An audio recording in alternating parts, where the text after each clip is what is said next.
सर्वप्रथम सर्वांना श्री स्वामी समर्थ.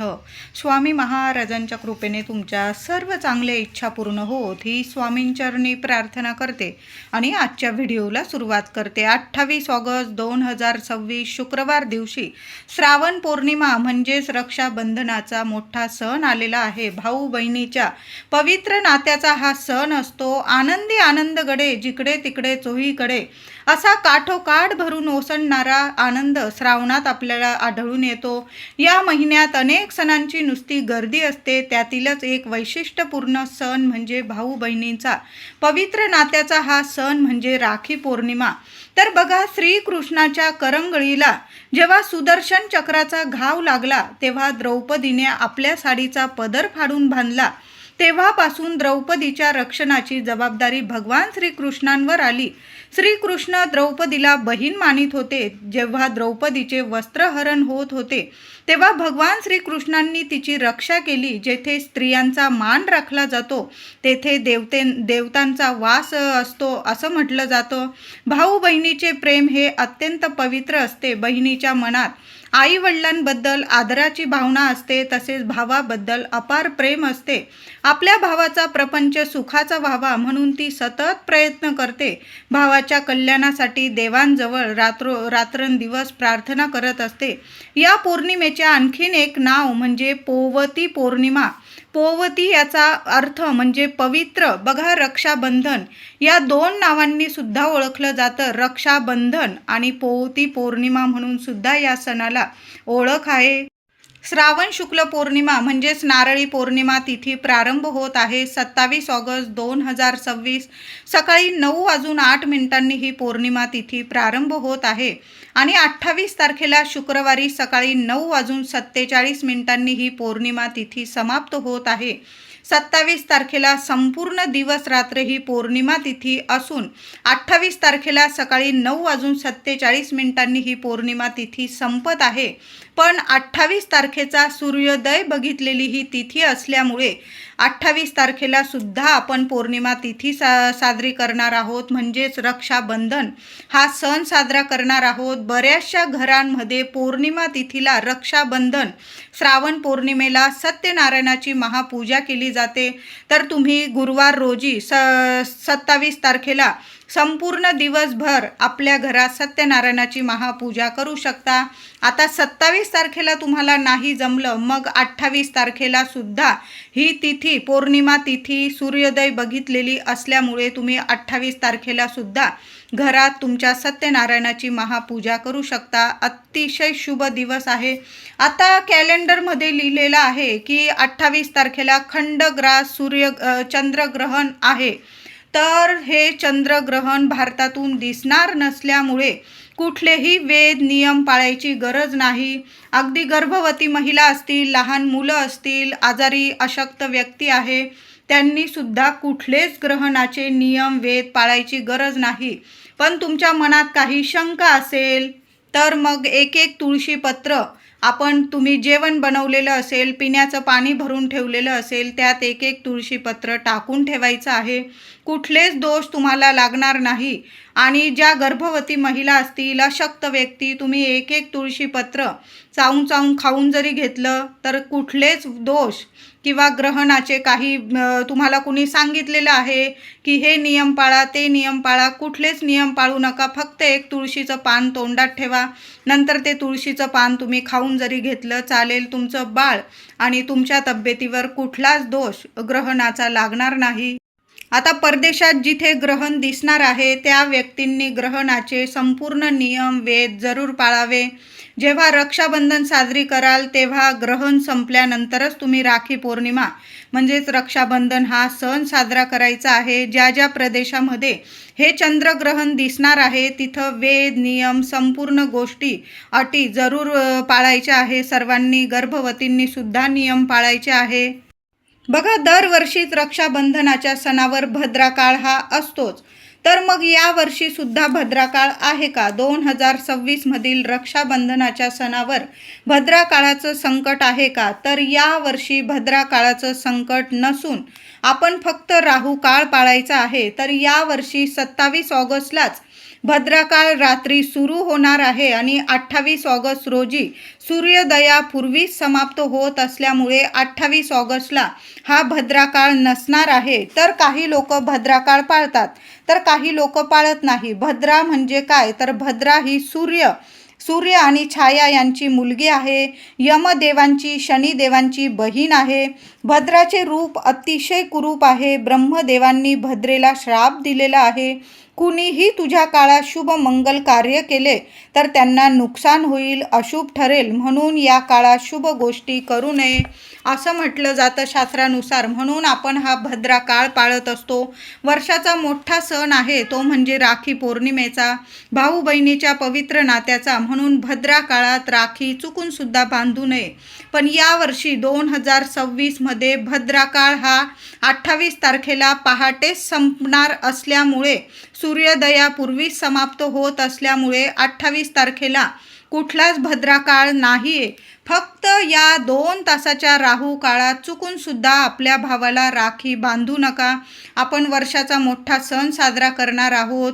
शुभ वेळेत जर आपण राखी बांधली आपल्या भावाला तर वर्ष कसं सुख समृद्धीचं जाणार आहे. भावाला सुद्धा सुख समृद्धीचं जाईल आणि आपल्याला बहिणींना सुद्धा संपूर्ण वर्षभर सुख समृद्धी, आपल्या घरात मंगल गोष्टी घडून येतील.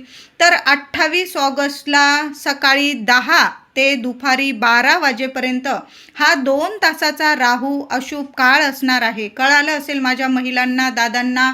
28 ऑगस्ट 2026 शुक्रवार रोजी सकाळी 10 वाजेपासून ते दुपारी 12 वाजेपर्यंत फक्त हा 2 तासाचा राहू काळ अशुभ काळ असणार आहे. या वेळात, या काळात चुकून सुद्धा आपल्या लाडक्या भावाला राखी बांधू नका. तुम्ही जर राहू काळ, अशुभ काळ मानतात तर एवढा 2 तासाचा काळ टळून जाऊ द्यायचा आहे. बाकी संपूर्ण दिवस हा शुभच आहे. तर रक्षाबंधन केव्हा साजरी करावी, तर रक्षाबंधन 28 तारखेला पहाटे 5:57 जवळजवळ 6 वाजेपासून ते सकाळी 9:48 अतिशय शुभ मुहूर्त आहे. या 3 तास आणि 51 मिनिटांमध्ये या शुभ मुहूर्तावर आपण आपल्या लाडक्या भावाला राखी बांधायची आहे. आता समजा एवढ्या पहाटे 6 वाजेपासून ते सकाळी 9:48 तुम्हाला भावाकडे जाता आलं नाही किंवा तुमच्याकडं भाऊ आला नाही जमलं, घाई गडबडीत, लहान लेकरं असतात, घरात बरेचसे कामं असतात, मग नाही या 3 तास 51 मिनिटांमध्ये तुम्हाला राखी बांधता आली नाही तर मग काय करायचं, तर दुपारी 12 वाजेपासून अगदी रात्रीच्या 9, 9:30, 10 वाजेपर्यंत तुम्ही राखी आनंदाने बांधू शकता. संपूर्ण दिवस हा शुभच आहे. कुठलाच राहू काळ नाही आणि कुठलाच भद्रा काळ नाही. भद्रा काळ तर 28 तारखेला नाहीच आहे. सूर्योदयापूर्वीच हा भद्रा काळ संपून जाणार आहे आणि राहू काळ सुद्धा दुपारी 12 वाजेपर्यंतच असणार आहे. दुपारी 12 वाजेपासून 12:30 वाजेपासून अगदी रात्रीच्या 10 वाजेपर्यंत तुम्ही रक्षाबंधनाचा सण आनंदाने साजरा करू शकता. तर रक्षाबंधनाच्या दिवशी महिलांनो लवकर उठा. बघा, छान दिवस आहे, सोन्यासारखा दिवस आहे. घरदार इतकं स्वच्छ करा आणि पहिली राखी देवांची पूजा करून घ्या. छान असा अभिषेक करून घ्या. देवघरातील देवांना छान अभिषेक करून झाल्यानंतर पहिली राखी गणपती बाप्पांजवळ अर्पण करा. दुसरी राखी बाळकृष्णांजवळ म्हणजेच आपल्या स्वामींजवळ अर्पण करायची आहे. अजून 2-3 राख्या तुमच्या देवांजवळ तुम्हाला अर्पण करायच्या, त्या करून द्या आणि मग आपल्या भावाला राखी बांधायला जायचं आहे तुम्हाला, किंवा तुमच्याकडं भाऊ येत असेल तर मग आपल्याला राखी बांधायची आहे. आपण जेव्हा प्रथम देवांना म्हणजे रक्षाबंधनाची पहिली राखी अर्पण करतो आणि मग आपल्या भावाला राखी बांधतो ना, तर खूप शुभ ठरतं. कुठलेच संकट, विघ्न किंवा अडीअडचणी आपल्या भावावर कधीच येत नाही आणि आपल्यावर सुद्धा कधी देव येऊ देत नाही. कारण पहिली राखी आपण आपल्या देवांना अर्पण करतो. कायम आपल्या पाठीशी देवी देवता उभे राहता. म्हणून प्रथम देवघरात राखी अर्पण करा. घराजवळ मंदिर असेल, स्वामींचा मठ असेल, पहिली राखी आपल्या स्वामींना अर्पण करा. तुमच्याकडं मूर्ती असेल तर अवश्य पहिली राखी बाळकृष्णांना किंवा आपल्या स्वामी, एकच माय माऊली आहे आपली, देवांना राखी पहिली बांधा आणि मग आपल्या भावाला राखी बांधायची आहे. बघा वर्ष कसं सुख समृद्धीचं जाईल. कधीच कुठलं संकट देव तुमच्यावर फिरकू देणार नाही. तुमच्या संपूर्ण कुटुंबाची रक्षण करते, पाठीशी उभे राहून कायम रक्षण करतील. म्हणून पहिली राखी प्रत्येक बहिणीचं कर्तव्य आहे. पहिली राखी आपल्या देवघरात गोंड्याची छान अशी लाल पिवळ्या गोंड्याची राखी आणा, लहान लहानशी छोटीशी, आणि प्रथम आपल्या देवांना राखी अर्पण करा. देवांची पूजा करा, देवांना औक्षण करा. हळदी कुंकू फुलं अक्षता वाहून औक्षण करा देवांना. काहीतरी गोड मिठाईचा नैवेद्य आपल्या देवांना दाखवायचा आहे. एखादा नारळ अर्पण करू शकता किंवा नाही केला तुम्ही, फक्त देवांना ओवाळून घ्या, राखी अर्पण करा, गोडाचा नैवेद्य दाखवा आणि एक अखंड दिवा आपल्या देवांसमोर लावून ठेवायचा आहे. दिव्यात एक कापराचा तुकडा टाकून ठेवा, चिमूटभर हळद टाकून ठेवा. यामुळे सुद्धा देवता प्रसन्न होतात आणि भरभरून आशीर्वाद देता. म्हणून रक्षाबंधनाची सुरुवात महिलांनो याच पद्धतीने करा. प्रथम देवांना राखी अर्पण करा आणि मग आपल्या भाऊरायाला, लाडक्या भावाला राखी बांधायची आहे. तर राखी पौर्णिमेच्या दिवशी छान शुभ रंगाच्या साड्या घाला महिलांनो. चुकून सुद्धा मळकट, फाटलेले, तुटलेले, 4 दिवसात वापरलेले, एकदम काळ्या रंगाचे, एकदम डार्क रंगाचे, निळसर काळपट दिसत असतील असे कपडे घालून आपल्या भावाला मुळीच ओवाळू नका. छान छान शुभ रंग असतात. श्रावणाचा महिना सुरू आहे. हिरवा रंग परिधान करा, लाल रंग, गुलाबी, पिवळा, बरेचसे रंग असतात. इतके सुंदर सुंदर रंग, शुभ रंग घाला. सगळं कसं शुभच होणार आहे. भावाला सुद्धा छान असे शुभ रंगाचे कपडे घालायला सांगा. तर छान शुभ रंगाचे कपडे घालून हा सण साजरा करायचा आहे. आता भावाचं औक्षण कसं करायचं तर भावाला पूर्व पश्चिमच बसवायचं आहे. तुम्ही उत्तरेकडं बसत आहात, भावाचं दक्षिणेकडं तोंड येत आहे, मुळीच नाही. या चुका छोट्या मोठ्या करू नका. पूर्व पश्चिम असाच पाठ मांडायचा आहे, असंच आसन ठेवायचं आहे. भावाला पाटावर बसवा. लहान का होईना पाटाभोवती रांगोळी काढायची आहे. भावाला पाटावर बसवा, आसनावर बसवा. पूर्व पश्चिमच दोघांचं तोंड आलं पाहिजे, मूक आलं पाहिजे. भावाला ओवाळताना पाटावर आसनावर बसवा. भावाच्या डोक्यावर टोपी घालायला सांगा किंवा एखादा रुमाल भावाच्या डोक्यावर ठेवायचा आहे. बहिणीने सुद्धा छान कपडे घालून एखादी ओढणी वगैरे डोक्यावर घ्या किंवा पदर असेल तुमचा डोक्यावर घ्या. भावाचे मूग दक्षिणेकडे येणार नाही याची काळजी घ्यायची आहे.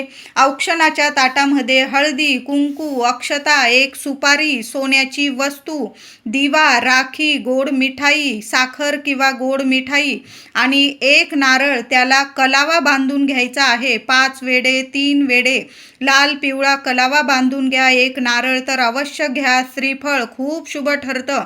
भावाला काही नाही दिलं तुम्ही, फक्त आशीर्वाद आणि एक श्रीफळ दिलं तरीही चालेल. श्रीफळामध्ये सर्व काही सुख सौभाग्य दडलेलं असतं. भावाला वर्षभर प्रगती मिळेल. म्हणून एक नारळ प्रत्येक बहिणीने ताटात जरूर घ्यायचं आहे. आता औक्षण कसं करायचं तर भावाला छान असं हळदी कुंकवाचा तिलक करा. अक्षता त्याच्या डोक्यावर टाका. त्याला सुपारीने ओवाळून घ्या. सुपारीसारखा टणक राहतो. सोन्याच्या वस्तूने ओवाळून घ्या. सोन्यासारखा राहतो भाऊ. दिव्याने ओवाळायचं. दिवा तेलाचाच घ्यायचा आहे. कधी पण दिवा घेताना तुपाच्या दिव्याने देवांना ओवाळावं. तेलाच्या दिव्यांनी आपण मनुष्याला ओवाळावं. म्हणून तेलाचा दिवा घ्यायचा आहे. छान असो औक्षण करा. गोड मिठाई खाऊ घाला आणि राखी बांधायची आहे. राखी बांधल्यानंतर भावाच्या हातात दोन्ही हाताने, त्याचे पण दोन्ही हात पुढं करायला सांगा. त्याच्या दोन्ही हातात बहिणीने दोन्ही हाताने नारळ, कलावा बांधलेलं नारळ अर्पण करा त्याला. म्हणजे नारळ द्यायचा आहे. भरभरून भावाला आशीर्वाद द्यायचा आहे. अशा साध्या सोप्या पद्धतीने भावाचं औक्षण करायचं आहे. भावाने सुद्धा बहिणीचं औक्षणाचं ताट खाली ठेवू नका. थोडी का होईना ओवाळणी जरूर घालायची आहे. ओवाळणी पैसे घाला, 101 रुपये घाला. तुम्हाला जेवढे परवडतील तेवढे बहिणीच्या ताटात ओवाळणी जरूर घाला. तुम्हाला जमत असेल दागिने द्या तिला, कपडे, साडी, बहिणीच्या आवडीची एखादी वस्तू, अशा तुम्हाला भावाने बहिणीला ओवाळणी द्यायची आहे. आणि बहिणीने सुद्धा नारळाबरोबर तुम्हाला जर जमत असेल तर तुम्ही भावाला एखादी भेट वस्तू जरूर द्या. काहीतरी कपडा लत्ता तुम्ही भावाला घेऊ शकता किंवा भावाच्या आवडीची एखादी वस्तू जरूर बहिणीने सुद्धा द्यायची आहे. बघा, म्हणजे आपण जेव्हा भावाकडून घेतो तेव्हा भावाला सुद्धा काहीतरी भेट वस्तू जरूर द्या.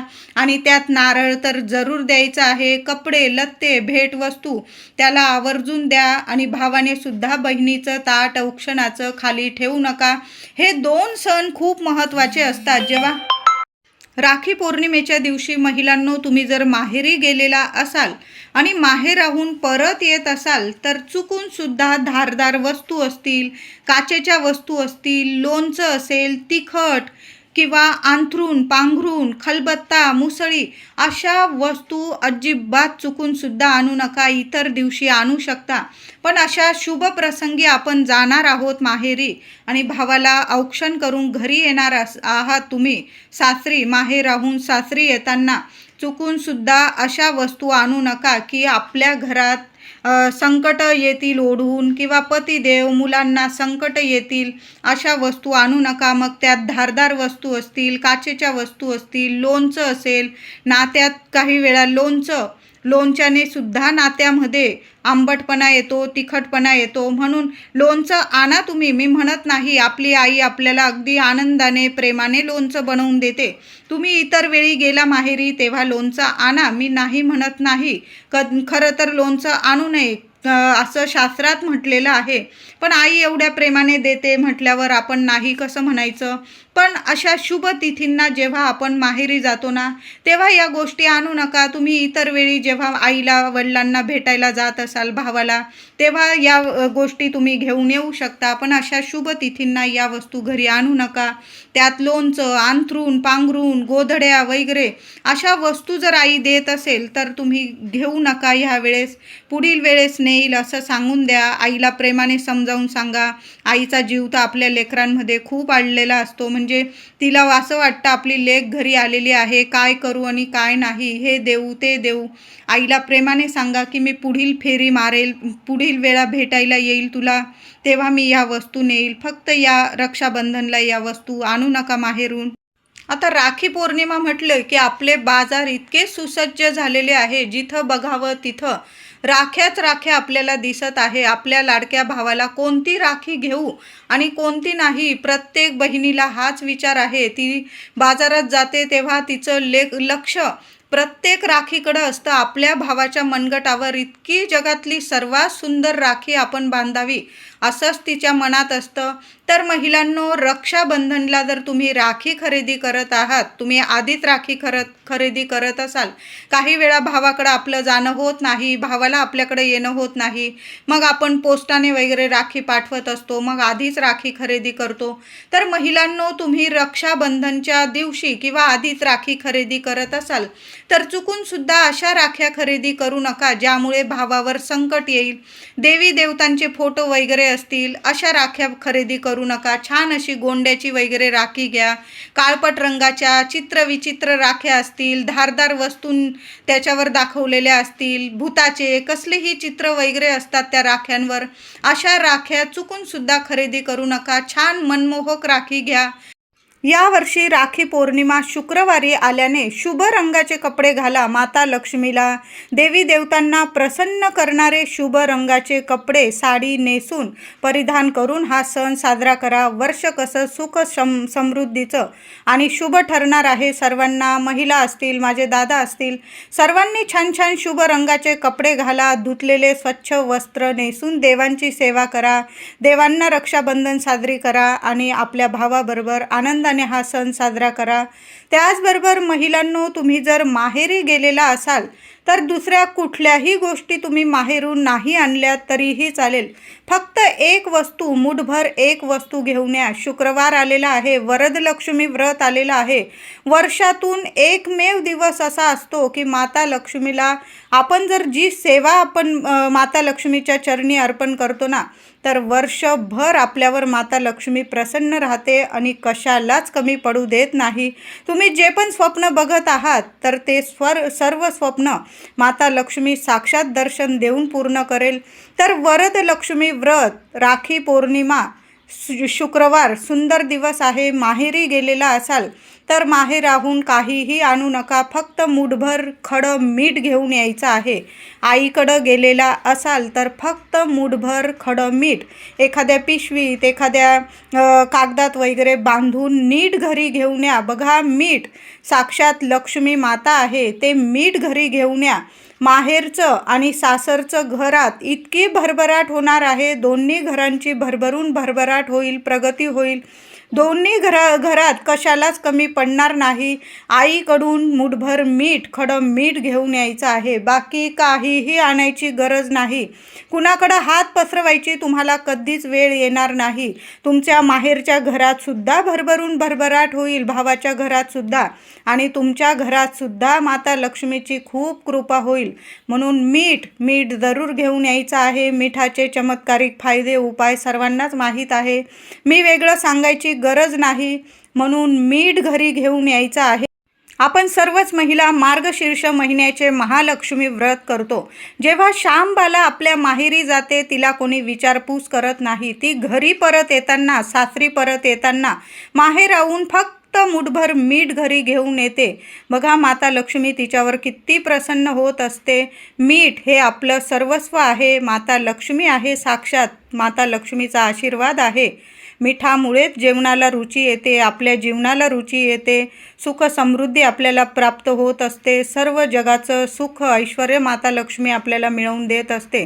म्हणून मीठ माहेरून नक्की घेऊन या. राखी पौर्णिमा मोठा दिवस आहे, वरद लक्ष्मी व्रताचा दिवस आहे. माहेराहून येताना मीठ आणल्यानंतर ते मीठ नीट एखाद्या बरणीत साठवून ठेवा.